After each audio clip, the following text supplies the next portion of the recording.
ربیع الاول میں جوش محبت۔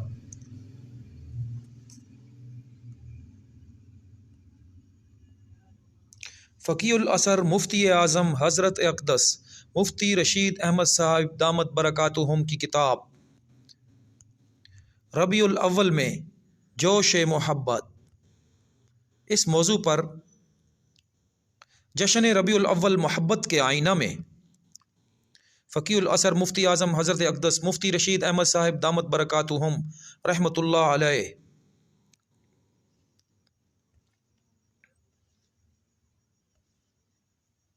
جشن ربیع الاول محبت کے آئینے میں ربیع الاول 1404 ہجری میں لکھی گئی کتاب کے شروع میں خطبہ۔ الحمد للہ نحمده ونستعینه ونستغفره ونؤمن به ونتوکل علیہ ونعوذ باللہ من شرور انفسنا ومن سیئات اعمالنا من يهده الله فلا مضل له ومن يضلل فلا هادی له ونشهد ان لا الہ الا اللہ وحدہ لا شریک له ونشهد ان محمدا عبده ورسوله صلی اللہ تعالی علیہ وعلى آلہ وصحبہ اجمعین، اما بعد فاعوذ باللہ من الشیطان الرجیم، بسم اللہ الرحمن الرحیم۔ یا ایہا النبی انا ارسلناک شاہدا ومبشرا ونذیرا وداعیا الی اللہ باذنہ وسراجا منیرا وبشر المؤمنین بان لهم من اللہ فضلا کبیرا ولا تطع الکافرین والمنافقین ودع اذاہم وتوکل علی اللہ وکفى باللہ وکیلا۔ انا ارسلناک شاہدا ومبشرا ونذیرا لتؤمنوا باللہ ورسولہ وتعزروہ وتوقروہ وتسبحوہ بکرۃ واصیلا۔ ان الذین یبایعونک انما یبایعون اللہ ید اللہ فوق ایدیہم فمن نکث فانما ینکث علی نفسہ ومن اوفی بما عاہد علیہ اللہ فیؤتیہ اجرا عظیما۔ سورت نمبر 48 آیت نمبر 8 تا 10۔ مفتی رشید احمد لدھیانوی کا اس موضوع پر بیان۔ مفتی صاحب کہتے ہیں آج ربیع الاول کے بارے میں کچھ کہنا چاہتا ہوں۔ اللہ تعالی اپنی رضا کے مطابق کہنے کی توفیق عطا فرمائیں اور اس کے مطابق عمل کرنے کی توفیق عطا فرمائیں۔ سب سے پہلی بات یہ ہے کہ محسن اعظم صلی اللہ علیہ وسلم کی ولادت اور وفات کس تاریخ میں ہوئی؟ تاریخ ولادت میں غلط فہمی، یہ بات جو زبان زد عام اور خاص ہو گئی کہ 12 ربیع الاول تاریخ ولادت اور 12 ربیع الاول ہی تاریخ وفات ہے، یہ بالکل غلط ہے۔ تعجب کی بات ہے ترقی کے اس زمانہ میں جو ایٹم کا زمانہ کہلاتا ہے، جس میں ایٹم کو بھی تقسیم کر کے آگے اس کی تقسیم در تقسیم ہو رہی ہے، پروٹان اور پھر اس کے بھی کوارکس بھی نکال ڈالے، مگر اتنا موٹا سا حساب لوگوں کی سمجھ میں نہیں آ رہا۔ اس سے معلوم ہوا کہ اصل تاریخ جو بھی تھی اس میں بھی اللہ تعالیٰ کی حکمت پوشیدہ ہے، ورنہ اتنا ترقی یافتہ دماغ ہو اور چاند پر زہرہ پر کمندے ڈال رہا ہو، چاند اور سورج کی حرکتوں کو ماپ رہا ہو، منٹوں سیکنڈوں اور اشاریہ در اشاریہ کا حساب لگانے والا یہاں آ کر کیسے مات کھا گیا؟ آپ نے دیکھا ہوگا آئندہ سالوں کی جو جنتریاں شائع ہوتی ہیں، مثلاً 1 جنوری کو ربیع الاول کی اتنی تاریخ ہوگی اور 1 فروری کو ربیع الاول کی اتنی تاریخ، سال بھر کی جنتری پہلے ہی تیار کر کے شائع کر دیتے ہیں۔ ایک سال کیا سینکڑوں سال کی جنتریاں پہلے سے ہی شائع ہو رہی ہیں، پھر آپ سالہ سال سے دیکھ رہے ہیں۔ چاند دیکھ کر فیصلہ کرنے اور ان حسابی فیصلوں میں کوئی فرق نہیں ہوتا، کبھی فرق ہوا بھی تو صرف ایک دن کا۔ تو کیا ان لوگوں پر کوئی وحی نازل ہوتی ہے؟ کچھ نہیں، یہ کوئی گہری بات نہیں، صرف اتنی سی بات ہے کہ شمسی اور قمری سال کی آپس میں نسبت دیکھ کر ان کا حساب نکال کر ان کو آپس میں مطابقت دی، بس نتیجہ سامنے آ گیا۔ پوری دنیا کے حسابات اس طرح چل رہے ہیں، یورپ اور لندن وغیرہ کی شاہی رصد گاہوں سے اس پر کئی کتابیں بھی شائع ہو رہی ہیں۔ ان حسابات کی روح سے ولادت اور وفات کی یہ تاریخ کسی صورت میں نہیں بنتی، بلکہ بننے کا کوئی امکان ہی نہیں ہے۔ اگر کوئی محاسب اس تاریخ کو حساب سے ثابت کرے تو ذرا ہمیں بھی بتا دے کہ یہ کیسے حساب لگایا ہے۔ بے شک کتابیں اس موضوع پر لکھی گئیں مگر سارے کے سارے محققین اس نقطے پر متفق ہیں کہ یہ تاریخ یوم ولادت قرار پاتی ہے نہ ہی یوم وفات یعنی 12 ربیع الاول۔ یہ بالکل بدیہی اور واضح غلطی ہے۔ دیکھیے آج بروز جمعہ 24 ربیع الاول ہے اور 30 دسمبر جب یہ کتاب لکھی جا رہی تھی۔ اگر کوئی کہے کہ 31 دسمبر ہوگی پیر کے دن تو سب اس کو بے وقوف کہیں گے یا نہیں؟ یہ ہو کیسے سکتا ہے کہ 30 تو جمعے کے دن ہو اور 31 بجائے ہفتے کے پیر کو آ جائے؟ مگر وہ ایک رٹ لگائے جا رہا ہے 31 دسمبر ہوگی پیر کے دن، 31 دسمبر ہوگی پیر کے دن۔ اگر پیچھے لوٹ کر گزشتہ 1400 سال کا حساب لگانا مشکل کام ہے تو چلیے بالکل مختصر سا حساب بتاتا ہوں۔ اس پر پوری دنیا کا اجماع ہے کہ رسول اللہ صلی اللہ علیہ وسلم کا آخری حج جمعہ کے دن 9 ذی الحج کو ہوا۔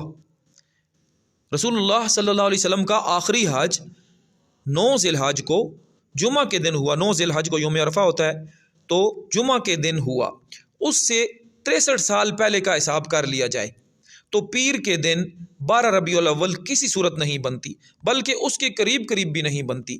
صحیح حساب اگر بنتا ہے تو پہلی تاریخ کا یا دوسری کا یا 8ویں یا 9ویں کا، یعنی 1 ربیع الاول یا 2 ربیع الاول یا 8 یا 9 ربیع الاول یا 8 یا 9 ربیع الاول۔ اس لیے ربیع الاول کا مہینہ اور پیر کا دن یہ باتیں تو مسلم ہے، اور ان دونوں کا اجتماع 12 تاریخ کو کسی صورت ممکن نہیں۔ البتہ مذکورہ تاریخوں میں سے کوئی بھی تاریخ لے لی جائے تو حساب بن جاتا ہے۔ پھر علامہ مغلطائی رحمہ اللہ تعالی نے 2 ربیع الاول قرار دی ہے، مگر حضرت ابن عباس و جبیر بن مطعم رضی اللہ عنہم سے 8 ربیع الاول معصور ہے، اور اکثر محدثین اور مورخین کا یہی مختار ہے۔ تاریخ وفات میں غلط فہمی۔ اب لیجئے وفات کا حساب۔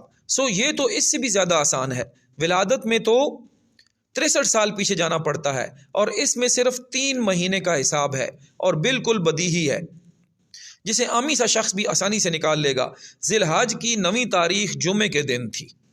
اس کے بعد آپ صلی اللہ علیہ وسلم کی وفات تک صرف 3 چاند بنتے ہیں، محرم، صفر، ربیع الاول۔ ان کا حساب بالکل ان پڑھ سے ان پڑھ شخص بھی نکال سکتا ہے۔ تینوں چاند 29 کے لگا لیں تو پیر کے دن 12 ربیع الاول نہیں بنتی۔ تینوں چاند 30 کے لگا لیں تو نہیں بنتی۔ 2 30 کے لگا لیں، 1 29 کا لگائیں تو نہیں بنتی۔ 2 29 کے لگائیں، 1 30 کا لگا لیں تو پیر کو 12 ربیع الاول نہیں بنتی۔ اگر پیر کو 12 ربیع الاول بنتی ہے تو اس طرح بنتی ہے کہ 2 چاند لگا لیں 30 کے اور 1 لگائیں 31 کا۔ آپ ہی بتائیں بھلا 31 کا کبھی چاند ہوا؟ کبھی ایسا ہو جاتا ہے، مگر 31 کا چاند کیسے مانے؟ اس سے ثابت ہوا کہ وفات کی تاریخ جو 12 ربیع الاول مانی جاتی ہے یہ بھی بالکل غلط ہے، اس کا بھی کوئی امکان نہیں۔ پھر حقیقت کیا ہے؟ صحیح احادیث اور صحیح تواریخ سے اتنا ثابت ہے کہ رسول اللہ صلی اللہ علیہ وسلم کی وفات ابتدائے ربیع الاول میں ہوئی اور پیر کے دن ہوئی۔ شمسی اور قمری سالوں کو اگر تطبیق دی جائے یا اسی طرح 3 چاندوں کا حساب لگایا جاتا ہے تو ربیع الاول کی ابتدا میں پیر کے دن جو تاریخیں صحیح ہو سکتی ہیں ان میں سے اکثر نے 2 ربیع الاول کو اختیار کیا ہے۔ حافظ ابن حجر رحمۃ اللہ علیہ فرماتے ہیں کہ کتب تاریخ میں دراصل یوں لکھا تھا، ثانی شہر ربیع الاول۔ ثانی شہر ربیع الاول عربی میں ایسے لکھا تھا۔ شہر مہینے کو کہتے ہیں، یعنی ماہ ربیع الاول کی 2 تاریخ، مگر بعد میں کسی ناقل سے لکھنے یا پڑھنے میں غلطی ہو گئی، اس نے اس کو پڑھ لیا ثانی شہر کے بجائے ثانی عشر ربیع الاول۔ ثانی عشر کہتے ہیں 12 کو، اصل لفظ تھا شہر، اسے عشر پڑھ دیا، اس طرح 2 کا 12 بن گیا اور یہ غلط بات پھیل گئی۔ بعض نے اختلاف مطالعہ کی تعویل کی ہے جو بالکل باطل ہے۔ اس کی تفصیل احسن الفتایا جلد 9 میں مسائل شتی میں ہے۔ میلاد کی حقیقت۔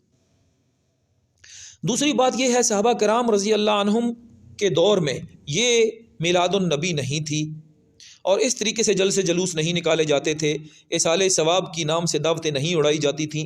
آج کے مسلمان نے یہ اصالِ ثواب بھی اچھا نکالا ہے۔ ایصال کے معنی ہے پہنچانا، اور ثواب کے معنی ہے اچھی چیز، یعنی لڈو پہنچاؤ۔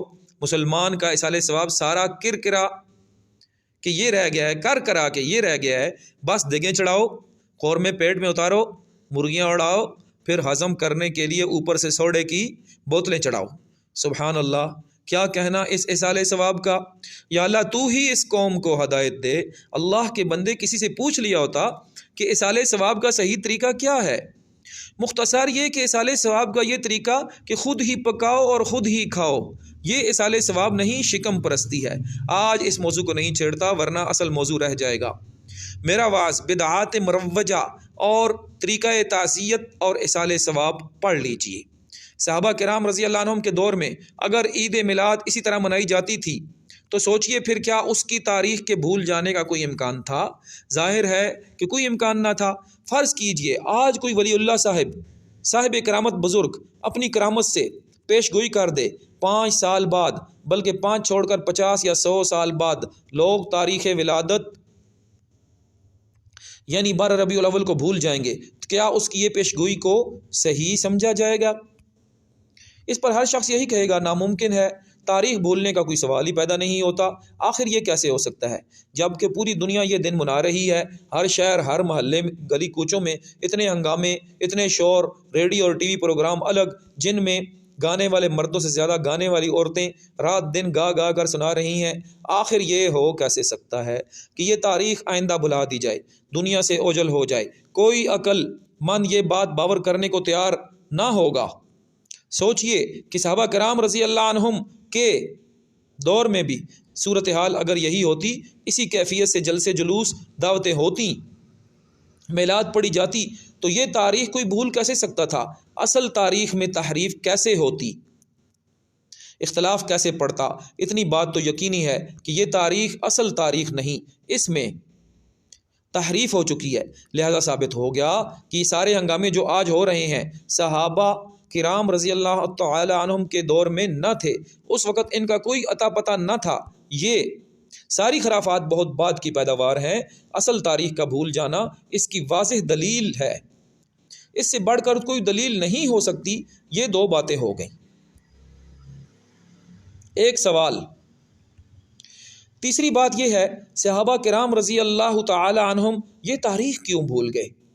جب یہ ثابت ہو چکا کہ 12 اصل تاریخ نہیں اور اصل تاریخ کے متعلق صحابہ رضی اللہ عنہم سے کوئی ثبوت نہیں، تو صحابہ رضی اللہ تعالی عنہم اس سے کیسے غافل رہے؟ انہوں نے اس بات کو کیسے نظر انداز کر دیا؟ سوچئے، ذرا غور کیجئے، کیا صحابہ کرام رضی اللہ عنہم کے دلوں میں رسول اللہ صلی اللہ علیہ وسلم کے ساتھ محبت میں کوئی کمی تھی؟ یہ تو کوئی نہیں کہہ سکتا، بلکہ حضرات صحابہ رضی اللہ تعالی عنہم کی محبت کے بارے میں بلا تردد دعوے کے ساتھ کہا جا سکتا ہے کہ جب سے دنیا پیدا ہوئی اس وقت سے لے کر جب تک دنیا باقی رہے گی، پوری تاریخ میں محبت کی ایسی نظیر نہیں پیش کی جا سکتی۔ صحابہ کرام رضی اللہ تعالی عنہم کو اللہ اور اس کے حبیب صلی اللہ علیہ وسلم کے ساتھ جتنی محبت تھی، جتنا عشق تھا، اس کی نظیر دنیا نے اب تک پیش کی ہے، نہ آئندہ کبھی پیش کر سکتی ہے۔ دنیا میں کسی کو کسی کے ساتھ اتنی محبت ہو ہی نہیں سکتی، ممکن ہی نہیں۔ اپنی جانیں، اولاد، اپنے اموال، اپنی تجارتیں اور وطن غرض سب کچھ جو ان حضرات کے بس میں تھا، آپ صلی اللہ علیہ وسلم پر نچھاور کر دیا۔ پھر یہ تو ان حضرات کے سامنے ادنا سی بات تھی، یہ سب کچھ کر گزرنے کے باوجود اپنی ان بے مثال قربانیوں کو کچھ اہمیت بھی نہ دیتے تھے۔ یہ تھی ان حضرات کی محبت۔ 2-3 قصے بھی سنا دوں۔ صحابہ رضی اللہ تعالی عنہم کا عشق نبوی صلی اللہ علیہ وسلم۔ پہلی مثال، حضرت انس رضی اللہ تعالی عنہ نے ایک بار دیکھا کہ آپ صلی اللہ علیہ وسلم کھانا تناول فرما رہے ہیں، سالن میں گوشت اور لوکی کے ٹکڑے ہیں، دونوں کا ملا ہوا سالن ہے۔ آپ صلی اللہ علیہ وسلم کھانے کے دوران پیالے میں لوکی کے ٹکڑے تلاش کر کے تناول فرما رہے ہیں۔ حضرت انس رضی اللہ تعالی عنہ فرماتے ہیں کہ اس روز سے مجھے لوکی کے ساتھ محبت ہو گئی، یعنی کدو کے ساتھ۔ ابو داؤد کی حدیث ہے، حدیث کی کتاب ابو داؤد میں یہ موجود ہے۔ کہنے میں تو یہ آسان سی بات ہے، مگر اس پر ذرا غور کیجئے۔ یہ نہیں فرماتے کہ اس روز سے میں نے لوکی کھانا شروع کر دی، بلکہ یہ فرماتے ہیں لوکی کے ساتھ محبت ہو گئی۔ کھانے کی چیز کسی کو مرغوب ہونا، پسند ہونا ایک طبعی چیز ہے، دل کا ذوق ہے، جو دوسرے کے کھانے سے یا پسند کرنے سے بدل نہیں سکتا۔ مگر صحابی رسول صلی اللہ علیہ وسلم کا ذوق بدل گیا، اندر کی کیفیت تبدیل ہو گئی۔ کیا دنیا محبت کی ایسی انوکھی مثال پیش کر سکتی ہے کہ کوئی محب اپنے محبوب کو ایک چیز صرف کھاتے ہوئے دیکھ لے اور اس کے اندر کا طبعی ذوق بدل جائے؟ کبھی نہیں۔ مگر حضرت انس رضی اللہ تعالی عنہ فرماتے ہیں میں نے محبوب صلی اللہ علیہ وسلم کو لوکی یعنی کدو تناول فرماتے دیکھا، بس اسی وقت سے لوکی یعنی کدو مجھے مرغوب ہو گئی۔ محبوب کی ادا دیکھ کر اندر کی کیفیت فوراً بدل گئی، دل کے اندر ہی اندر انقلاب برپا ہو گیا۔ ذرا سوچئے اس کو، یہ کتنا بڑا انقلاب ہے۔ دوسری مثال، حضرت معاویہ بن قرہ رضی اللہ عنہما سے روایت ہے، ان کے والد نے ایک بار رسول اللہ صلی اللہ علیہ وسلم کو اس حال میں دیکھا کہ آپ صلی اللہ علیہ وسلم کے گریبان مبارک کے بٹن کھلے ہوئے تھے۔ یہ قصہ سن کر حضرت معاویہ اور آپ کے صاحبزادے کو یہ ادا ایسی پسند ہوئی، دونوں نے عمر بھر اپنا گریبان کھلا رکھا، کبھی بٹن بند کیے ہی نہیں۔ ابو داؤد۔ حالانکہ یہ آپ صلی اللہ علیہ وسلم کی عادت شریفہ نہ تھی، اس وقت اتفاق سے گریبان مبارک کھلا ہوا تھا، مگر انہوں نے خاص نظر جو محبوب صلی اللہ علیہ وسلم پر ڈالی تو نظر پڑتے ہی یہ خاص کیفیت ایسی پسند آئی کہ مرتے دم تک اسے نہ چھوڑا، عمر بھر بٹن نہیں لگائے۔ تیسری مثال، حضرت ابو محذورہ رضی اللہ عنہ ابھی بچے تھے، مسلمان بھی نہیں ہوئے تھے۔ ایک بار رسول اللہ صلی اللہ علیہ وسلم باہر نکلے تو دیکھا کفار کے چند بچے کھڑے ہو کر مسلمانوں کی اذان کی نقل اتار رہے ہیں۔ بچوں کا کیا، ان کا تو ایک کھیل ہاتھ آ گیا۔ اللہ تعالیٰ جب کسی کو ہدایت کا سامان فرماتے ہیں تو اپنی طرف کھینچ لیتے ہیں، ہدایت کے اسباب پیدا فرما دیتے ہیں۔ دیکھیے ان کی ہدایت کا کیا سامان ہو رہا ہے۔ نقل اتارتے ہوئے رسول اللہ صلی اللہ علیہ وسلم دیکھ لیا، بچے تو اور بھی بہت تھے، مگر رسول اللہ صلی اللہ علیہ وسلم نے ان کو طلب فرمایا اور ارشاد فرمایا کیسے اذان دے رہے تھے، ذرا سناؤ۔ انہوں نے اذان شروع کی، اللہ اکبر، تو بلند آواز کے ساتھ 4 بار کہہ دیا، اس لیے کہ اللہ تعالیٰ کی کبریائی کے قائل تو کفار بھی تھے، لیکن اس کے بعد جب شہادت کی بات آئی تو توحید و رسالت کی شہادت، اب یہ ڈر گئے کہ یہ کلمہ کیسے ادا کروں، کہیں اعز و اقارب نے دیکھ لیا یا آواز سن لی تو پٹائی ہو جائے گی، اس لیے شہادتین کے کلمات کہہ تو دیے، مگر بالکل آہستہ دھیمی آواز سے۔ رسول اللہ صلی اللہ علیہ وسلم نے اپنا دست مبارک ان کے سر پر رکھا اور فرمایا بلند آواز سے کہو۔ پس آپ صلی اللہ علیہ وسلم کا ہاتھ مبارک رکھنا تھا، ایمان کی دولت سے مالا مال ہو گئے، بلند آواز کے ساتھ یہ کلمات پھر دہرائے۔ اب ان کا عشق دیکھیے، انہوں نے کیا کیا۔ ایک تو یہ کہ اگرچہ اذان کی حقیقت یہی ہے، اشہد اللہ الہ الا اللہ و اشہد ان محمد رسول اللہ، 2 بار کہے جائیں اور شروع ہی سے بلند آواز کے ساتھ کہے جائیں، مگر انہوں نے یہ سوچ کر کہ میرے محبوب صلی اللہ علیہ وسلم کے ساتھ میرا کیا معاملہ ہوا تھا، پہلے یہ کلمات آہستہ آواز سے کہے تھے، پھر بلند آواز سے دہرائے، بس عمر بھر یہی معمول جاری رکھا۔ جب بھی اذان دیتے پہلے شہادتین دبی آواز سے، پھر بلند آواز سے۔ یہ ابو داؤد اور نسائی حدیث کی کتابوں میں آیا ہے۔ ایک کام تو یہ کیا اور دوسرا کام یہ کیا، ذرا دلوں پر ہاتھ رکھ کر یہ بات سنیے۔ رسول اللہ صلی اللہ علیہ وسلم نے جو سر پر ایک بار ہاتھ رکھ دیا تو انہوں نے عمر بھر سر کے بال نہیں منڈوائے کہ یہ وہ بال ہیں جن پر میرے محبوب صلی اللہ علیہ وسلم کا ہاتھ پھر گیا۔ یہ تھی ان حضرات کی محبت کہ جن بالوں پر آپ صلی اللہ علیہ وسلم کا ایک بار ہاتھ پھر گیا، عمر بھر ان بالوں کی حفاظت کی۔ اور آج عشق نبوی کا مدعی رسول اللہ صلی اللہ علیہ وسلم کی مبارک صورت اختیار کرنے کو تیار نہیں، چہرے پر روز اٹھ کر پہاوڑا چلاتا ہے، یعنی بلیڈ۔ ذرا سوچئے، غور کیجئے، یا اللہ تو ایسی محبت عطا فرما، تیرے حبیب صلی اللہ علیہ وسلم کی صورت مبارکہ سے محبت ہو جائے، اور ایسی محبت ہو جائے ساری دنیا طعن کرتی رہے، مذاق اڑاتی رہے، مگر یہ کسی کو پرواہ نہ کرے۔ یہ بات تو درمیان میں آ گئی، محبت کے واقعات پھر کبھی سناؤں گا انشاءاللہ تعالی۔ یہ واقعات بھی اس لیے بتائے کہ صحابہ کرام رضی اللہ عنہم جو ولادت اور وفات کی تاریخ بھول گئے تو کیا اس کا سبب ان کی محبت میں کمی تھا؟ کبھی نہیں، یہ بات تو کوئی سوچ بھی نہیں سکتا۔ پھر دوسری وجہ کیا ہو سکتی ہے؟ کیا حافظے ان کے کمزور تھے؟ آج تو لوگوں کو یہ بھی یاد نہیں رہتا فجر کی نماز میں کون سی صورت پڑھی گئی، امام کو ہی یاد نہیں رہتا، دوسروں کی کیا بات۔ خیر، فجر کی بات تو دور رہی، ابھی مغرب کی بات نوافل سے فارغ ہو کر ایک دوسرے سے ذرا پوچھ لیں کہ کون سی رکعت میں کیا پڑھا گیا، شاید کسی کو یاد نہیں ہوگا۔ ہاں، اگر مسلمان سے یہ پوچھا جائے فلاں میلاد میں کیا ہوا تھا، کون کون سے کھانے تھے، تو شاید گزشتہ سال کے بھی فر سنا دے، ایسی باتیں نہیں بھولتا۔ صحابہ کرام رضی اللہ تعالی عنہم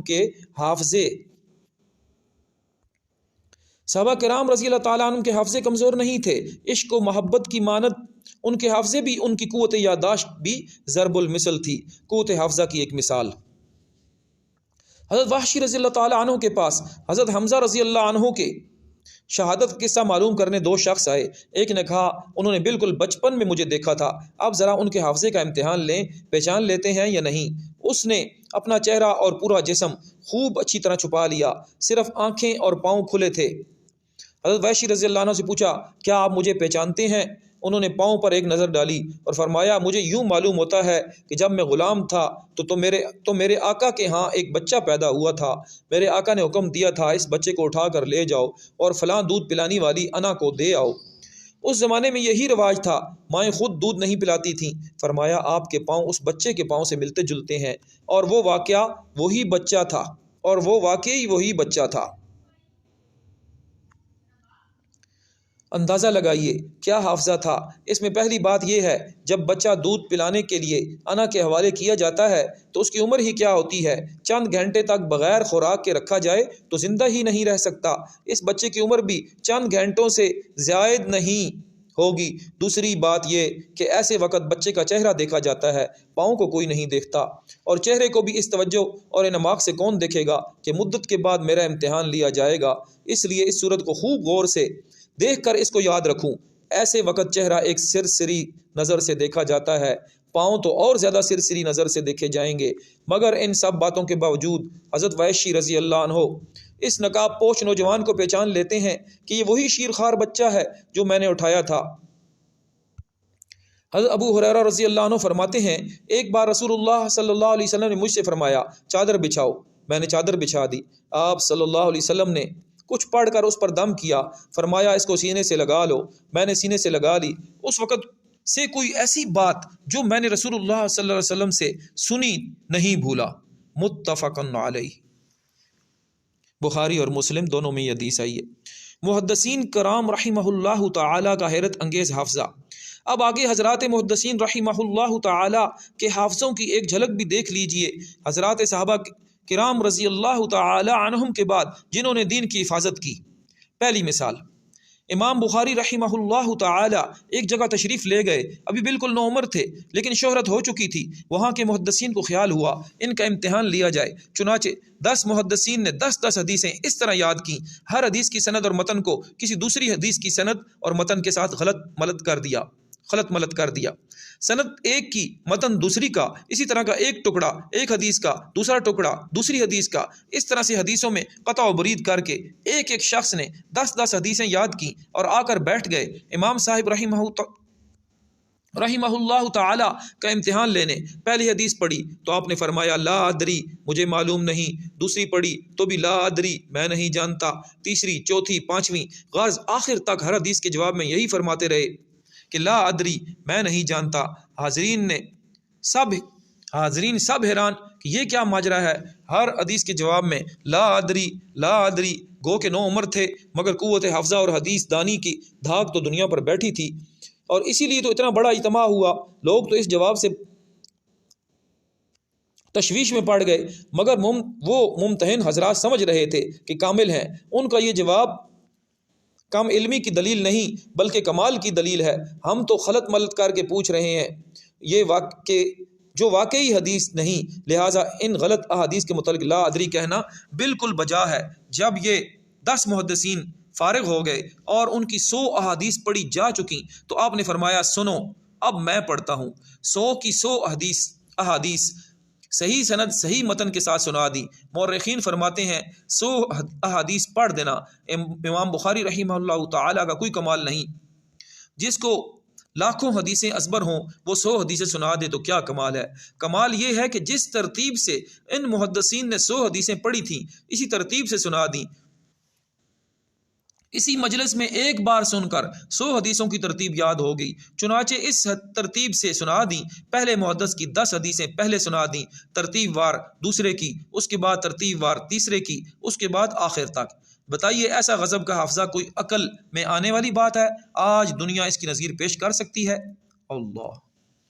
دوسری مثال، ایک محدث فرماتے ہیں میں نے 100 حج کیے ہیں اور ہر حج الگ اونٹ پر کیا ہے۔ ان 100 اونٹوں میں سے جو اونٹ بھی میرے سامنے لایا جائے دیکھ کر بتا دوں گا کہ اس اونٹ پر میں نے فلاں سال حج کیا تھا۔ ان کو 100 اونٹوں کا صرف حلیہ ہی یاد نہیں رہا بلکہ یہ تفصیل بھی یاد رہی کہ اس اونٹ پر کس سال حج کیا تھا اور اس پر کس سال۔ اس طرح 100 اونٹوں میں سے ہر ایک پر حج کرنے کا سال بھی یاد۔ تیسری مثال، آخر میں امام ترمذی رحمہ اللہ تعالیٰ کا قصہ بھی سن لیجئے۔ آخر عمر میں آپ کی نظر جاتی رہی، نابینا ہو گئے۔ ایک بار اونٹ پر سوار ہیں، کہیں جا رہے ہیں، راستے میں اچانک ایک جگہ سر جھکا دیا۔ خادم نے پوچھا حضور یہ کیا بات ہے، سر کیوں جھکا دیا؟ فرمایا یہاں ایک درخت ہے، اس کی شاخیں جھکی ہوئی ہیں، سواری پر جب کوئی گزرتا ہے اس کی سر پر لگتی ہیں، اس لیے میں نے سر جھکا دیا۔ خادم نے عرض کیا حضرت اس جگہ تو قریب بھی کوئی درخت نظر نہیں آ رہا، چہ جائے کہ یہاں ہو۔ فرمایا یہاں ٹھہر جاؤ۔ اونٹ سے اتر گئے۔ فرمایا قریب کے گاؤں میں جا کر تحقیق کرو، اگر ثابت ہو جائے کسی وقت یہاں ایسا درخت تھا تو درست ہے، ورنہ میرا خیال اگر غلط ہے تو آئندہ کے لیے حدیث بیان کرنا چھوڑ دوں گا کہ میرا حافظہ کمزور ہو گیا ہے۔ حافظے میں فرق آ جائے تو حدیث بیان کرنا جائز نہیں۔ چنانچہ وہ خادم قریب کی آبادی میں گیا، تحقیق کی تو بڑے بوڑھوں نے بتایا واقعی یہاں ایسا درخت تھا کسی زمانے میں، مگر سالہ سال گزر گئے وہ تو کٹ چکا، اس کا نام و نشان بھی نہیں رہا۔ یہ حافظے تھے ان حضرات کے، نظر نہیں آ رہا مگر چلتے چلتے ٹھیک اسی جگہ جھک جاتے ہیں جہاں درخت تھا۔ یہ چند مثالیں دے دیں۔ بات یہ چل رہی تھی کیا صحابہ کرام رضی اللہ تعالی عنہم کے حافظے کمزور تھے جن کی وجہ سے ولادت و وفات کی تاریخ بھول گئے؟ ایسی بات تو نہیں، اور یہ بھی نہیں کہ ان کی محبت میں کمی تھی۔ پھر آخر بات کیا ہے، بھول کیوں گئے؟ اصل سبب سنیے، اصل وجہ یہ ہے صحابہ کرام رضی اللہ تعالی عنہم نے سب سے زیادہ جس چیز کی حفاظت کا اہتمام فرمایا وہ آپ صلی اللہ علیہ وسلم کے ارشاد فرمودہ احکام تھے، اس لیے کہ بعثت کا حقیقی مقصد ہی دین و شریعت کے احکام ہے۔ مخلوق کو اللہ تعالیٰ کے احکام اور اس کی رضا حاصل کرنے کے طریقے بتانا، ان کو جہنم کی گہرائیوں سے نکال کر جنت کے محلات میں پہنچانا، اللہ کے بندوں کو اللہ سے ملانا، یہ آپ صلی اللہ علیہ وسلم کا مقصد تھا۔ اس کی تفصیل آگے چل کر بتاؤں گا انشاءاللہ تعالی۔ سلف کا جذبہ حفاظت دین، صحابہ کرام رضی اللہ تعالی عنہم نے سب سے زیادہ جس چیز کے یاد رکھنے پر زور دیا، ہر قیمت پر جس کی حفاظت کی، تمام جزئیات کو محفوظ کیا اور امت تک پہنچایا، وہ ہے آپ صلی اللہ علیہ وسلم کی احادیث کا ذخیرہ۔ پہلے یہ بات سینوں میں محفوظ رکھی، پھر جہاں حافظوں میں فرق اور ضعف محسوس کیا تو تحریر و کتابت کے ذریعے حدیث کی تدوین شروع کی۔ 99 ہجری میں عمر بن عبدالعزیز رحمہ اللہ تعالی نے اس کا بیڑا اٹھایا۔ اس وقت احادیث کتب میں محفوظ کر دی گئیں۔ اس معاملے میں ان حضرات کی دیانت و احتیاط اور احادیث کی صحت کا اندازہ اس سے لگائیے کہ آج سے تقریباً 100 سال پہلے حضرت صلی اللہ علیہ وسلم کے وہ مبارک خطوط جو آپ صلی اللہ علیہ وسلم نے کفار بادشاہوں کو تحریر فرمائے تھے، وہ اصل خطوط دستیاب ہو گئے۔ ان اصل خطوط کے جو فوٹو شائع ہوئے تو ان میں اور محدثین جو کتب حدیث میں یہ خطوط درج کر گئے ان میں ایک حرف کا بھی فرق نہ نکلا۔ 1400 سال گزرنے پر بھی احادیث جوں کی توں محفوظ ہیں، ایک حرف کا فرق بھی نظر نہ آیا۔ یہود و نصارہ نے تو آسمانی کتابوں میں ایسی تحریف کی کہ ان کا حلیہ ایسا بگاڑا، حقیقت کا پتہ لگانا ناممکن ہو گیا، مگر یہاں قرآن کریم تو الگ رہا۔ رسول اللہ صلی اللہ علیہ وسلم کی حدیثوں کی حفاظت کا یہ عالم کہ اب تک ذرہ برابر فرق نہیں آیا۔ صحابہ کرام رضی اللہ تعالی عنہم کی توجہ کا مرکز وہ احادیث رہیں جن میں احکام میں شرعیہ بتائے گئے، سب سے زیادہ ان کی حفاظت کی۔ پھر دوسرے درجے میں وہ احادیث جن سے احکام شرعیہ پر عمل کرنا آسان ہو جائے، جیسے جنت و جہنم کا ذکر، اللہ کے فرما بردار بندوں اور نافرمانوں کے حالات، اللہ کی قدرت اور احسان کا بیان، محسن اعظم صلی اللہ علیہ وسلم کے احسانات، کمالات اور حسن و جمال کا ذکر، ان چیزوں کی معرفت سے محبت پیدا ہوتی ہے اور محبت سے اطاعت پیدا ہوتی ہے، معصیت اور نافرمانیوں سے نجات مل جاتی ہے۔ سب سے آخری درجے میں وہ چیزیں بیان کی جو محض محبت پر مبنی ہے۔ محبوب کے حالات میں سے ہر حالت معلوم کرنے کا شوق ہوتا ہے، جیسے آپ صلی اللہ علیہ وسلم کی ولادت اور وفات کی تاریخ، آپ کو نبوت کتنی عمر میں ملی، نبوت کے بعد مکہ مکرمہ میں کتنے سال قیام فرمایا، اور پھر مدینہ منورہ میں کتنے سال، فلاں فلاں سفر میں کہاں کہاں قیام فرمایا۔ حضرات صحابہ کرام رضی اللہ تعالی عنہم کے عشق و محبت کا یہ حال کہ یہاں تک بھی بتا دیا کہ آخر عمر میں آپ صلی اللہ علیہ وسلم کی داڑھی مبارک میں سفید بال کتنے تھے، یہ سب کچھ ان سے محبت نے کرایا۔ ایک تو یہ حضرات تھے کہ محبوب صلی اللہ علیہ وسلم کی ایک ایک حالت کو اس درجہ احتیاط و استعیاب کے ساتھ محفوظ کر رہے ہیں۔ آج کل کے عشاق آج بھی عشق و محبت کے دعوے داروں کی کمی نہیں، مگر حالات یہ ہے کہ حضور صلی اللہ علیہ وسلم کی مبارک صورت سے بھی وحشت اور نفرت، ایسے دلوں میں ایمان کیسے رہ سکتا ہے؟ ایک اعتراض اور ایک جواب۔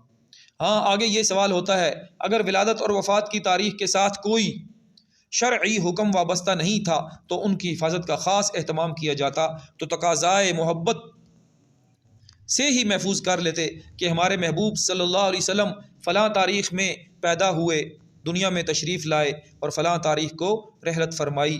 ایسا کیوں نہ کیا؟ سنیے، اس کی وجہ یہ ہے، حضرات صحابہ کرام رضی اللہ تعالی عنہم نے جان بوجھ کر ولادت و وفات کی تاریخ کا ذکر نہیں فرمایا۔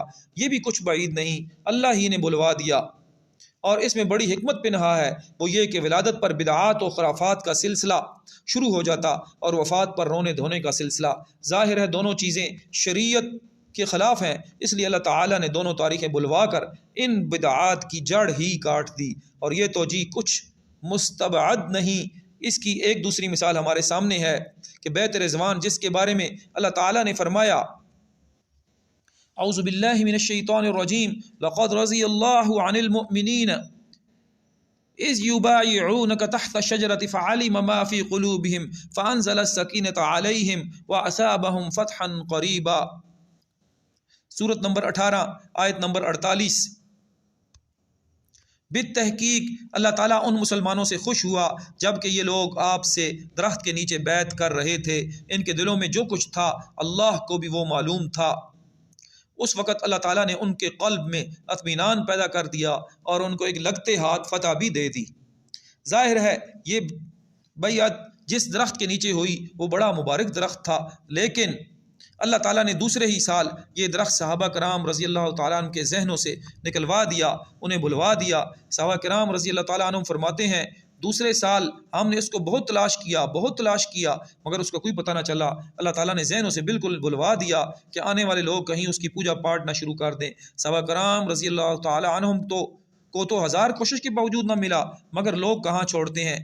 کسی نے ایک درخت کو پکڑ ہی لیا اور مشہور کیا کہ یہی ہے وہ مبارک درخت۔ حضرت عمر رضی اللہ عنہ کو معلوم ہوا تو فوراً وہ درخت کٹوا دیا، فرمایا یہ درخت وہ درخت تو ہے نہیں، مگر تم لوگوں نے وہی قرار دے دیا، اس لیے لو ہم اس کو بھی جڑ سے اکھاڑ دیتے ہیں۔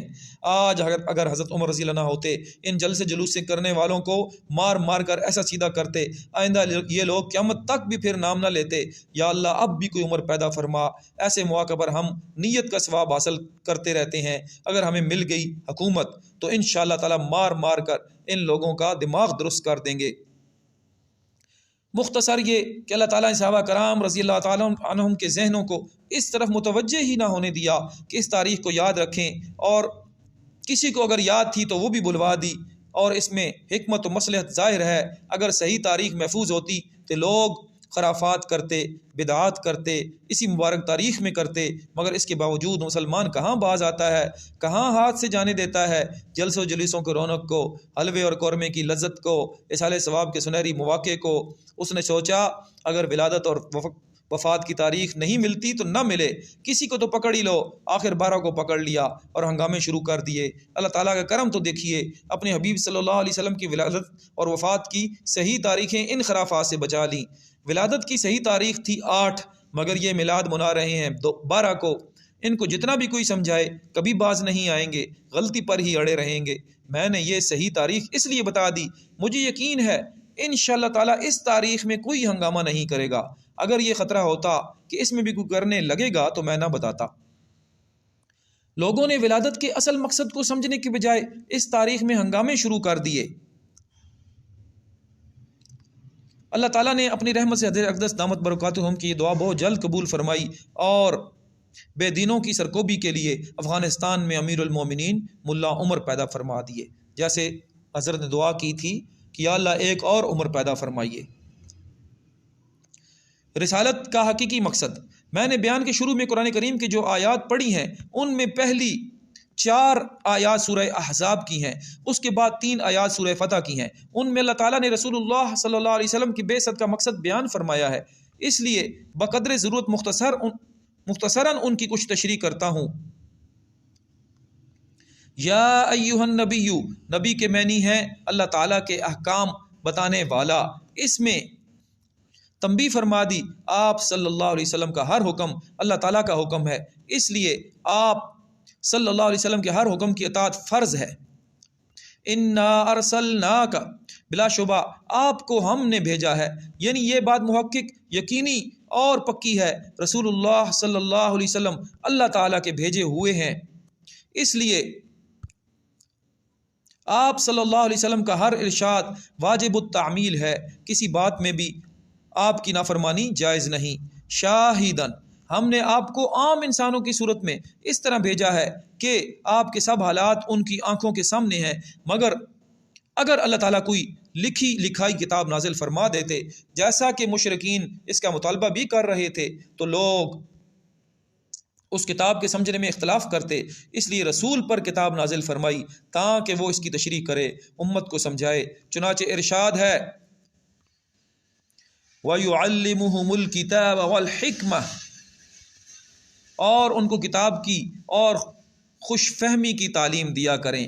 دوسری جگہ فرمایا وَأَنزَلْنَا إِلَيْكَ الذِّكْرَ لِتُبَيِّنَ لِلنَّاسِ مَا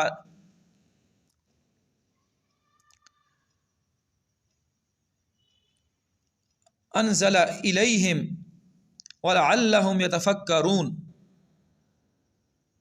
اور آپ پر یہ قرآن اتارا تاکہ جو مضامین لوگوں کے پاس بھیجے گئے ان کو آپ ان سے ظاہر کر دیں تاکہ وہ فکر کیا کریں۔ مشرکین کا بھی یہ مطالبہ تھا کسی فرشتے کو رسول بنا کر بھیجا جائے، اللہ تعالیٰ نے ان کا یہ مطالبہ بھی پورا فرمایا، اس لیے کہ لوگ یوں کہتے فرشتے کا اتباع ہمارے بس کی بات نہیں، وہ تو لوازم بشریت نہیں رکھتا، اس کو کھانے پینے سونے اور بول و براز کی حاجت نہیں، کمانے کی ضرورت نہیں، بیوی بچے نہیں رکھتا، تھکتا نہیں، اس میں قوت شہوانیہ اور قوت غضبیہ نہیں، گناہوں کے تقاضے ہی اس میں نہیں، ہمارے اندر تو یہ سب لوازم موجود ہیں، ہم فرشتے کا اتباع کیسے کر سکتے ہیں؟ لوگوں کی اس حجت کو ختم کرنے کے لیے اللہ تعالیٰ نے فرشتے کے بجائے بشر کو رسول بنا کر بھیجا، ان تمام لوازم بشریت کے ساتھ جو عام انسانوں کے ساتھ ہیں، مگر ان سے بھی زیادہ یہ کہ عام انسانوں کی ایک بیوی یا زیادہ سے زیادہ 4 بیویاں ہیں، اور رسول اللہ صلی اللہ علیہ وسلم کی بیک وقت 9 بیویاں۔ غرض یہ کہ آپ صلی اللہ علیہ وسلم کی صفات میں صفت شاہد لانے سے بھی مقصد رسالت بتانا مقصود ہے کہ آپ صلی اللہ علیہ وسلم کے اقوال و احوال سے احکام الہیہ معلوم کرے، ان کا اتباع کیا جائے۔ وَمُبَشِّرًا وَنَذِيرًا، آپ صلی اللہ علیہ وسلم احکام الہیہ کا اتباع کرنے والوں کو دنیا و آخرت کی فلاح و بہبود کی بشارت دینے والے ہیں، اور نافرمانوں کو دنیا و آخرت کی رسوائی اور عذاب سے ڈرانے والے ہیں۔ اس میں اللہ تعالیٰ کی طرف سے قطعی اور واضح حکم ہے، لوگوں کو اللہ تعالیٰ کی نافرمانیوں کے عذاب سے ڈراتے رہنا فرض ہے، صرف فضائل پر عمل کرنا اور انہی کی تبلیغ پر اکتفا کرنا جائز نہیں۔ ہر قسم کے گناہوں اور نافرمانیوں سے بچنے اور دوسروں کو بچانے کی کوشش میں لگے رہنا فرض ہے۔ اس میں غفلت کرنے والوں کے بارے میں قرآن و حدیث میں بہت سی سخت وعیدیں آئی ہیں، جن کی تفصیل بتاتا ہوں۔ آگے کی آیات میں بیان فرمودہ صفات میں بھی مقصد رسالت یہی بتایا گیا کہ احکام الہیہ کا اتباع کیا جائے۔ فلا تطع الکافرین سے وکیلا تک اس آیت میں یہ تنبیہ کی گئی، اللہ تعالیٰ کی نافرمانیوں سے روکنے پر لوگ مخالفت کریں گے، دشمن ہو جائیں گے، طرح طرح کی تکلیفیں اور ایذائیں پہنچائی جائیں گی۔ آپ ان کی طرف سے پہنچنے والی تکالیف پر صبر کریں، منکرات اور نافرمانیوں سے روکنے کی تبلیغ کے فرض کو ہرگز نہ چھوڑیں، ان کی مخالفت اور عداوت سے ہرگز نہ ڈریں، اللہ پر توکل رکھیں اور منکرات کو چھوڑنے کی تبلیغ کا فرض ادا کرتے رہیں، اس میں کوتاہی کی ہرگز اجازت نہیں۔ اس کے بعد سورہ فتح کی آیات انا ارسلناک سے لے کر اصیلا تک، ان میں بھی مقصد رسالت یہی بتایا گیا، احکام الہیہ کا اتباع کریں۔ آخری آیت ان الذین سے لے کر عظیما، اس میں مقصد رسالت یوں بیان فرمایا ہے، آپ صلی اللہ علیہ وسلم کی اطاعت اللہ تعالیٰ کی اطاعت ہے۔ پھر اس کے نتیجے سے خبردار فرمایا، نافرمانوں کے لیے دنیا و آخرت کی رسوائی ہے اور فرما برداروں کے لیے دونوں جہانوں کی کامیابی۔ حاصل یہ کہ بعثت کا مقصد یہ ہے، اللہ تعالیٰ نے اپنے رسول صلی اللہ علیہ وسلم پر جو احکام نازل فرمائے ہیں ان کا اتباع کیا جائے، اور سچی محبت کا معیار اور کسوٹی یہی ہے کہ محبوب کے ہر حکم کی اطاعت کی جائے، ہر نافرمانی سے بچا جائے۔ چھوٹی جھوٹی سچی محبت کیسی ہوتی ہے؟ چھوٹی سی چھوٹی نافرمانی بلکہ اس کے تصور سے بھی شرم آئے۔ سچی محبت کیسی ہوتی ہے؟ سچی محبت کیسی ہوتی ہے، اس پر ایک قصہ سنیے۔ رسول اللہ صلی اللہ علیہ وسلم مکہ مکرمہ سے ہجرت فرما کر مدینہ منورہ تشریف لائے تو اہل مدینہ استقبال کے لیے روز نکلتے اور انتظار کر کے واپس ہو جاتے تو چھوٹی بچیاں بھی گھروں کی چھتوں پر چڑھ کر روزانہ دیکھتی رہتی۔ کئی دن انتظار کے بعد جب نظر پڑی آپ صلی اللہ علیہ وسلم اپنے اصحاب سمیت تشریف لا رہے ہیں، اس وقت بچیوں نے کچھ شعر پڑھے، یا اللہ ان بچیوں کے دلوں کی کیفیت کا کچھ حصہ ہمیں بھی عطا فرمائیے، آمین۔ طلع البدر علینا من سنیات الوداع وجب الشکر علینا ما دعا للہ داع ایہا المبعوث فینا جئت بالامر المطاع۔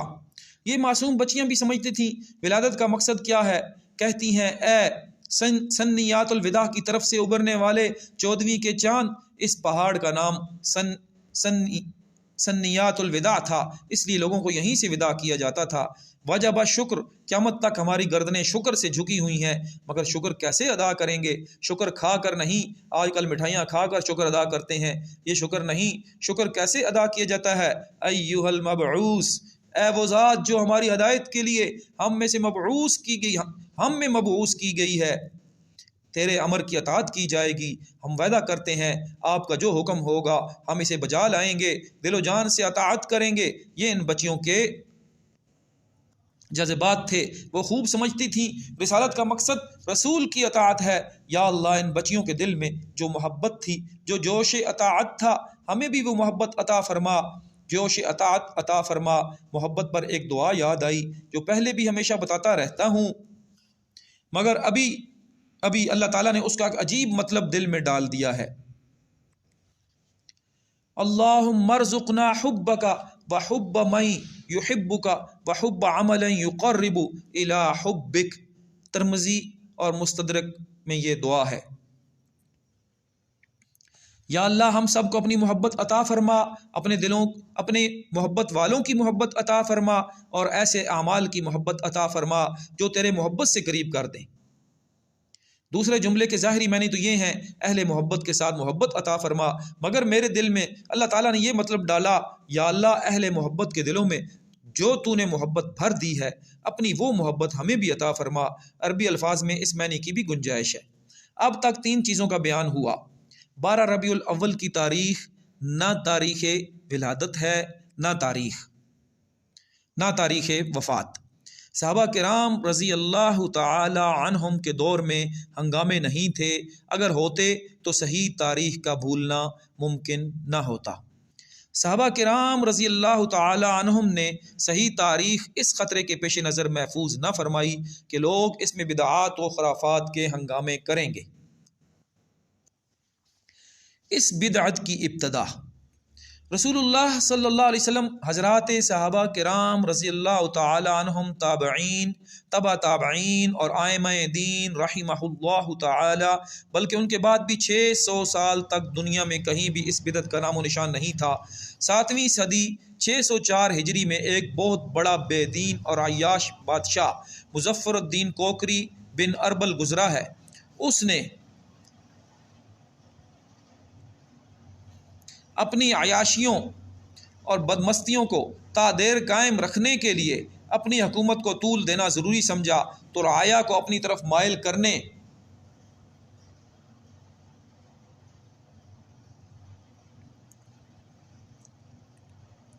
اپنے عصمت القلوب میں بٹھانے اور دین سے لگاؤ کا تاثر دینے کے لیے کوئی دینی ڈھونگ رچانے کو بہترین حربہ خیال کیا۔ چنانچہ اس نے ربیع الاول میں جشن میلاد اور مجلس میلاد کی بدعت ایجاد کرنے کا منصوبہ بنایا۔ اس مقصد کی پوری کامیابی کے لیے اس مکار و چالاک بادشاہ نے ایک زبردست تدبیر اختیار کی، وہ یہ کہ بیت المال کے خزانہ سے طبقہ علماء سوء کو خریدنے کی کوشش کی، جو ہمیشہ دین بیچ کر دنیا کھانے کے لیے منہ پھاڑے بیٹھے رہتے ہیں۔ چنانچہ اس طبقہ کے ایک مکار و کذاب ائمہ مجتہدین و علماء سلف کی شان میں بہت سخت گستاخی کرنے والے فحش گو، متکبر اور دنیا پرست مولوی عمر بن وحیہ ابو الخطاب نے اس بدعت کے جواز کے لیے مواد اکٹھا کرنے کا کارنامہ انجام دیا اور ہوس پرستی میں اپنے مقتدا سے 1000 دینار کا صلہ پایا۔ یہ بات تاریخ ابن خلدون، دول الاسلام للذہبی اور لسان المیزان الابن الحجر اس میں لکھی ہے۔ عبداللہ بن مبارک رحمہ تعالی نے سچ فرمایا،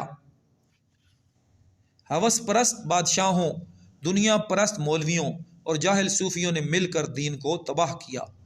اب ایک بہت اہم بات اور سنیے، ایک اہم بات سوچنے کی بات یہ ہے کہ یہ چیزیں جب نہ رسول اللہ صلی اللہ علیہ وسلم کے دور میں ہوئیں، نہ صحابہ کرام کے دور میں، نہ ائمہ مجتہدین کے وقت میں، پھر لوگ کیوں کرتے ہیں؟ آخر ایسا کام کرتے کیوں ہیں جو اسلام میں کسی نے بھی نہ کیا؟ کہتے ہیں آج کل سائنس کا زمانہ ہے، سائنس کے معنی ہے عقل، آج کا انسان بڑا عقل مند انسان کہلاتا ہے، حتیٰ کہ دین کے معاملے میں بھی اپنی عقل کے گھوڑے دوڑا رہا ہے۔ عجیب عجیب باتیں لوگ ہم سے پوچھتے ہیں۔ رات کی نمازوں میں قرات آواز سے کیوں ہے؟ دن کی نمازوں میں آہستہ کیوں ہے؟ یہ تو عقل کا زمانہ ہے۔ عقل مند انسان کوئی بھی کام کرتا ہے تو سوچ سمجھ کر کرتا ہے۔ اس میں حکمت کیا ہے؟ یہاں بھی کوئی معمولی کام نہیں ہو رہا، اتنے بڑے مصارف، اس قدر محنت و مشقت، اتنے بڑے بڑے ہنگامے، آخر یہ اتنا بڑا کام کیوں کر رہے ہیں؟ سنیے، اگر بات سمجھ میں آ گئی تو انشاءاللہ تعالیٰ ذریعہ ہدایت ہوگی، اللہ تعالیٰ دلوں میں اتار دے، آمین۔ غور و فکر کے بعد میری سمجھ میں اس کی 3 وجہیں ہو سکتی ہیں۔ آپ لوگ بھی سوچیں، دوسروں سے بھی پوچھیں، بلکہ ان ہنگامہ کرنے والوں سے دریافت کریں، کوئی نئی بات ان کے علاوہ سامنے آئے تو مجھے ہی بتائیں۔ پہلی بات، اس کو حکم شریعت سمجھ کر کرتے ہوں گے۔ بدعت میں کیا کیا مفاسد ہیں؟ اللہ کے بندے، یہ کیسا حکم ہے جو نہ اللہ تعالیٰ نے بتایا، نہ اللہ کے حبیب صلی اللہ علیہ وسلم نے بتایا، نہ صحابہ کرام رضی اللہ عنہم نے کیا، نہ تابعین، نہ تبع تابعین، ائمہ دین رحمہم اللہ تعالی میں سے کسی سے اس کا کوئی ثبوت ہے؟ غرض اللہ کی شریعت میں تو اس کار خیر کا کہیں نام و نشان نہیں ملتا، اپنی طرف سے کہاں گھڑ لیا؟ یا تو یوں کہیں نعوذ باللہ اس کا اللہ تعالیٰ کو علم نہیں تھا، ورنہ وہ ضرور حکم دیتے، یا پھر یہ کہ اللہ تعالیٰ نے تو حکم دیا مگر معاذ اللہ جبرائیل علیہ السلام نے خیانت کی، رسول اللہ صلی اللہ علیہ وسلم تک نہیں پہنچایا، یا جبرائیل علیہ السلام سے راستے میں شیطان نے چھین لیا۔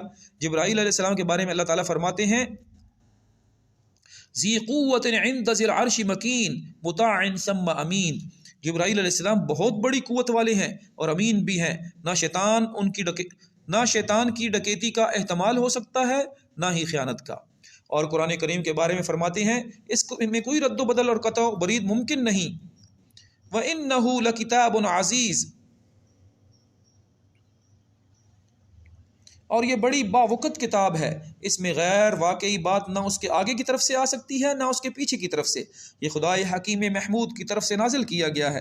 یا یوں کہیں گے جبرائیل علیہ السلام نے تو رسول اللہ صلی اللہ علیہ وسلم تک پہنچایا مگر حضرت صلی اللہ علیہ وسلم نے امت کو نہیں بتایا، گویا معاذ اللہ دین پہنچانے میں خیانت کی، یا پھر یہ کہ آپ صلی اللہ علیہ وسلم نے تو بتایا مگر صحابہ کرام رضی اللہ عنہم نہیں سمجھے، عمل نہیں کیا، غفلت برتی، آخر جس بات کا زمانہ خیر القرون میں دور دور تک کوئی پتہ نہیں ملتا اس کی توجیہ کیا کریں گے؟ سیدھی بات یہ ہے، یہ کار ثواب نہیں، اللہ تعالیٰ کی حکومت کے مقابلے میں اپنی متوازی حکومت بنانا ہے، جو بڑا بھیانک جرم ہے۔ کوئی شخص کسی کی حکومت میں رہتے ہوئے کیسا ہی جرم کرے، ہو سکتا ہے حکومت اسے معاف کر دے، مگر اس حکومت میں رہتے ہوئے جو شخص اپنی حکومت قائم کر لے وہ باغی کہلاتا ہے، اسے کسی صورت میں بھی معاف نہیں کیا جا سکتا۔ کسی کام کو ثواب یا گناہ بتانا اللہ تعالیٰ کا کام ہے، اللہ تعالیٰ کا علم محیط ہے، کوئی چیز اس کے علم سے باہر نہیں۔ کیا اللہ تعالیٰ کو اس کار ثواب کا علم نہیں تھا؟ یاد رکھیے، بڑے سے بڑا گناہ بھی چھوٹی سی چھوٹی بدعت کے مقابلے میں چھوٹا ہے، یہ تو بہت بڑی بدعت ہے، اللہ کے دین میں دخل اندازی ہے۔ چھوٹی سے چھوٹی بدعت سے متعلق رسول اللہ صلی اللہ علیہ وسلم نے ارشاد فرمایا کہ وہ جہنم میں لے جانے والی ہے۔ کیوں؟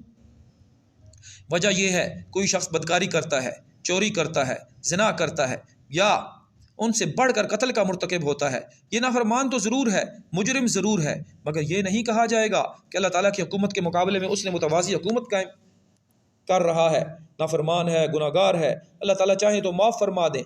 لیکن جو شخص یہ کہتا ہے کہ یہ کام اللہ تعالیٰ نے تو نہیں بتایا مگر میں بتاتا ہوں، میں اس میں ثواب سمجھتا ہوں، بتائیے یہ میں کو اللہ تعالیٰ کے مقابلے میں لایا یا نہیں؟ خود کو اللہ تعالیٰ کا شریک ٹھہرایا یا نہیں؟ یہ کتنی بڑی بات ہے۔ کیا یہ جرم قابل معافی ہے؟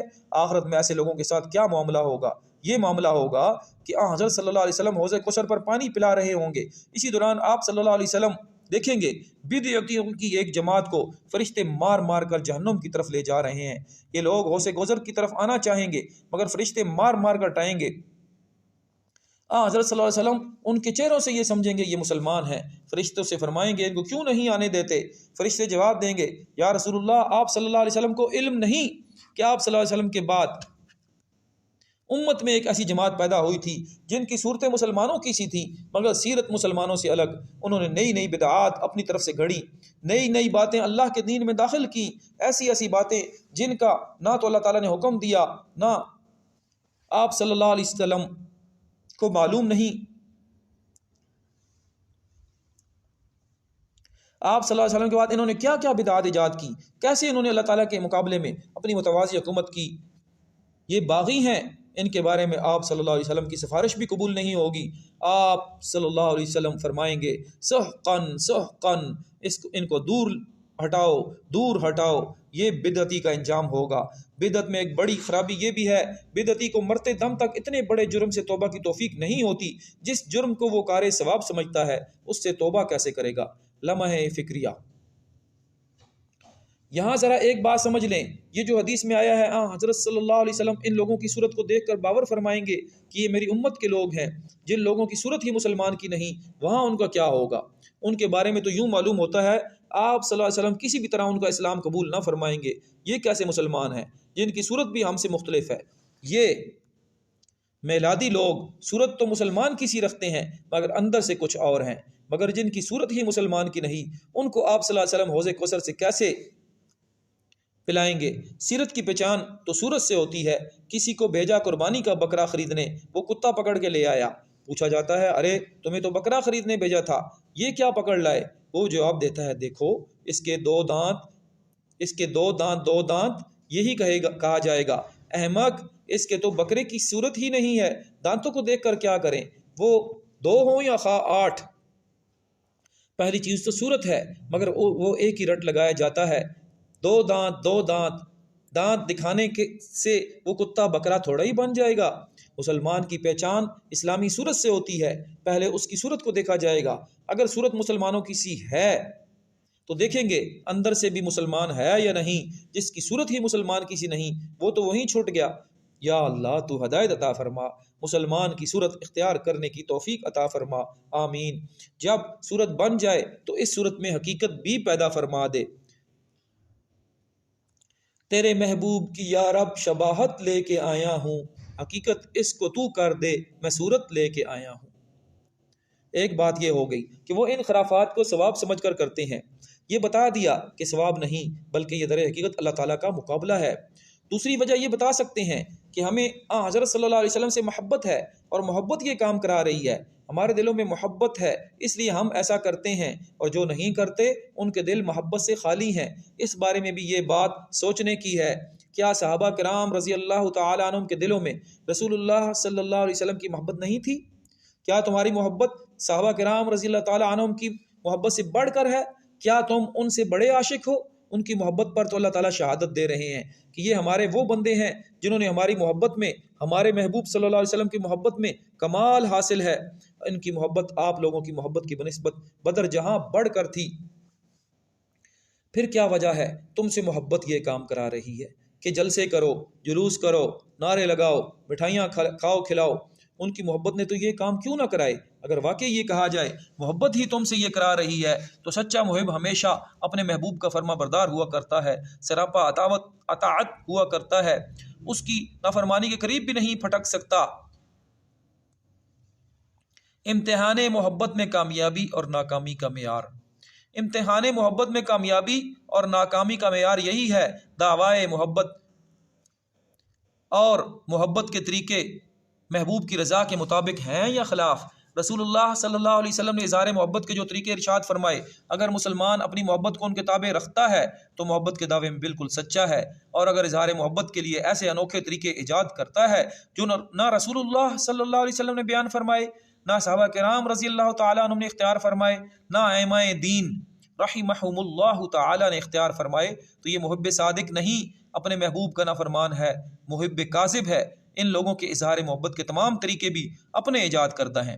معلوم ہوا یہ حقیقی محبت نہیں، صرف دعوائے محبت ہے جو محبوب صلی اللہ علیہ وسلم کی رضا کے سراسر خلاف ہے، آپ صلی اللہ علیہ وسلم کی شریعت کے سراسر خلاف ہے۔ یہ لوگ کہتے ہیں ہمیں محبت مجبور کرتی ہے کہ یہ کام کرو، ذرا سوچئے یہ اشاک سر سے لے کر ایڑی تک صورت اور سیرت میں محبوب صلی اللہ علیہ وسلم کے خلاف ہیں۔ آخر محبت آپ سے کھانے پینے، دعوتیں اڑانے، نعرہ بازی اور جلسے جلوسوں کا کام تو کرواتی ہے، دوسرے کام کیوں نہیں کرواتی؟ ابو محذورہ رضی اللہ عنہ کا قصہ سنا چکا، رسول اللہ صلی اللہ علیہ وسلم نے ان کے سر پر ہاتھ پھیر دیا، انہوں نے عمر بھر بال نہیں منڈوائے، اور ان محبت کے دعوے داروں کو تو داڑھی کی بال رکھنے کی بھی توفیق نہیں۔ دعویٰ محبت کا مگر زندگی سرتاپا شریعت کے خلاف، کھانے کمانے میں حلال و حرام کی تمیز نہیں، جائز و ناجائز کی پوچھ نہیں، عورتوں میں شرعی پردہ نہیں، گانے بجانے کی لعنت، تصویر کی لعنت، غرض زندگی کا ہر شعبہ معاصی میں اٹا ہوا۔ یہاں محبت کچھ نہیں کراتی، اگر کراتی ہے تو صرف یہی کہ ہنگامے کرو، نعرے لگاؤ، دعوتیں اڑاؤ، یہ عجیب محبت ہے۔ یاد رکھیے محبت امتحان چاہتی ہے، وَلَنَبْلُوَنَّكُمْ حَتَّى نعلم المجاہدین منکم والصابرین، اور دشوار کاموں سے ہم ضرور سب کی آزمائش کریں گے تاکہ ہم ظاہری طور پر بھی ان لوگوں کو معلوم کر لیں جو تم میں جہاد کرنے والے ہیں اور جو ثابت قدم رہنے والے ہیں۔ احسب الناس ان یترکوا ان یقولوا آمنا وهم لا یفتنون، کیا ان لوگوں نے یہ خیال کر رکھا ہے اتنا کہنے پر ہم چھوٹ جائیں گے کہ ہم ایمان لے آئے اور ان کو قسم قسم کے مصائب سے آزمایا نہ جائے گا؟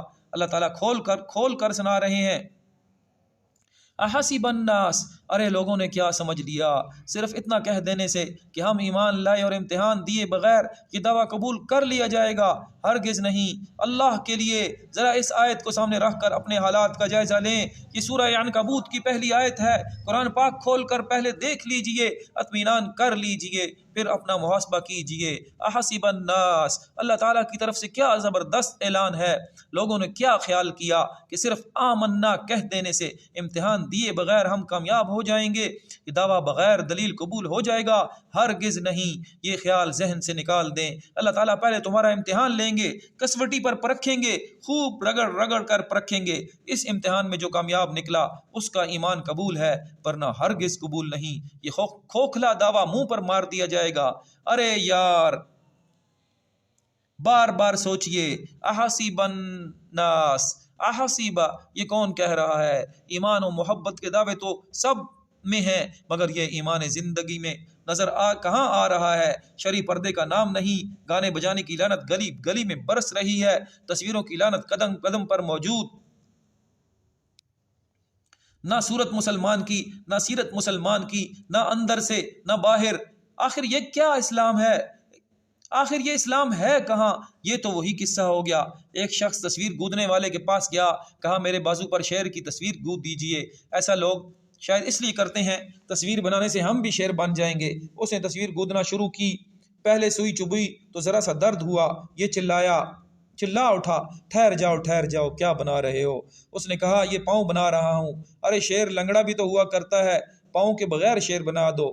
اس نے پھر سوئی چبوئی، ارے ٹھہر جاؤ کیا بنا رہے ہو؟ اس نے کہا دم۔ ارے شیر لنڈورا بھی تو ہوتا ہے، بغیر دم کے ہی بنا دو۔ اس نے پھر سوئی چبوئی، ارے ٹھہرو کیا بنا رہے ہو؟ اس نے کہا کان۔ ارے شیر بوچا بھی تو ہوتا ہے، بغیر کان کے ہی بنا دو۔ اس مصور نے جھنجھلا کر کہا اللہ کے بندے، ایسا شیر جس کے پاؤں نہ دم نہ کان، ایسا شیر تو اللہ